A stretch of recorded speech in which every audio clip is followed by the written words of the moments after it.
Hi, this is Simon Allardice and welcome to iOS 11 Fundamentals. Developing iOS apps is an incredibly valuable skill, but many software developers are surprised by just how different it can be to jump into the Apple developer world if it's not what you're used to. Now, in this course, we're going to explore not just the code, but the most important ideas, techniques, and skills that you will always need when doing any iOS development. We'll get comfortable with the most current and up-to-date tools, Xcode 9 and the Swift 4 programming language. We'll cover creating iOS projects, how to name them well, and we'll dive into the important ideas and architecture that make them work, what Apple are going to provide, and what you need to provide. We'll build iOS user interfaces that can automatically adjust themselves to work on multiple devices, from the smallest iPhone to the largest iPad and everything in between, including the latest iPhone 10.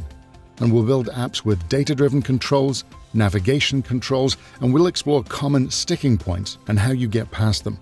And there'll be a real focus on understanding the architecture, how to think about building iOS apps, so that by the end of this course, you'll feel comfortable bringing all of your skills into the Apple developer world.